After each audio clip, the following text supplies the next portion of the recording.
Pengakuan mantan bidan pendamping Dr. Syafril, akui korban lebih dari 100 orang. Kasus dugaan pelecehan seksual oleh dokter kandungan di Garut, M. Syafril Firdaus, terus bergulir. Seorang bidan yang pernah bekerja di tempat dokter tersebut praktik mengungkapkan pengalaman pribadinya terkait perilaku tidak pantas yang dilakukan oleh dokter tersebut.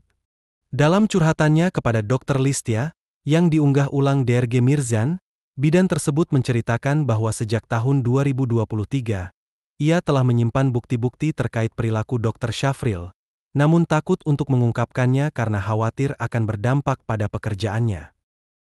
Alhamdulillah dok, saya baik-baik saja.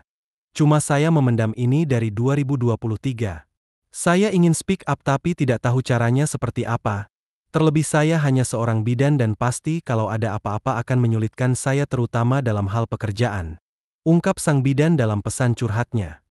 Dari awal kerja dengan dia memang sudah agak menyimpang dok.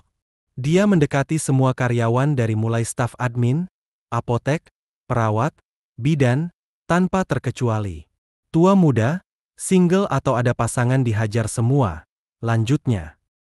Sang bidan juga menceritakan bahwa dirinya sempat mengalami perlakuan serupa. Ia menjadi sasaran perhatian berlebihan hingga merasa tidak aman saat pulang kerja. Lebih lanjut, ia mengungkapkan pola modus yang digunakan untuk mendekati pasien. Saya awal kerja kena juga dok, tapi cuma beberapa minggu. Didekati, dichat rutin, ditungguin saya pulang sampai saya gak berani keluar rumah sakit. Tapi setelah dia tahu saya kenal dan pernah jadi asisten dokter spesialis senior di Garut, dia tidak berani lagi, kata sang bidan. Saya tahu ada pelecehan terhadap pasien sesuai video yang tersebar saat ini, dan memang betul hampir semua pasien kena.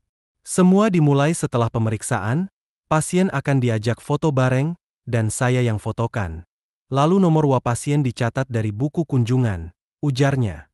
Setelah itu, pasien akan dikirimi foto bareng dan diminta mengunggahnya ke media sosial dengan tag ke akun pribadi dokter tersebut.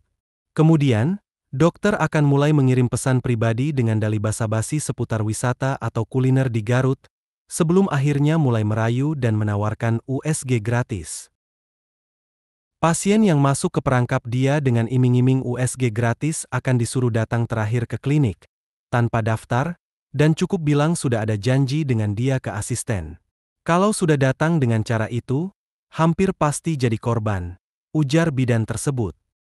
Bidan tersebut juga menyebut bahwa setiap kali ada pasien USG gratis, ia diminta pulang lebih awal, agar tidak menyaksikan kejadian yang berlangsung. Ia juga pernah dimarahi keluarga pasien karena sang istri menjadi korban, padahal ia tidak berada di tempat saat kejadian. Saya pernah dimaki-maki keluarga pasien karena istrinya dilecehkan. Waktu itu dokter sudah pulang, dan saya yang kena. Sampai dianjing-anjingin, tambahnya. Ia menyatakan bahwa selama bekerja di klinik dan rumah sakit, sebagian besar kasus pelecehan terjadi di klinik. Sedangkan di rumah sakit, kasus terhadap pasien relatif lebih sedikit. Ia mengaku sering merasa bersalah dan akhirnya memutuskan untuk mengundurkan diri. Saya akhirnya resign karena toksik dan capek, dok. Merasa berdosa dan banyak pertanyaan. Karena kalau ada apa-apa, saya yang selalu dihubungi. Saya perkirakan korban 100 dok. Saya yakin, ungkapnya.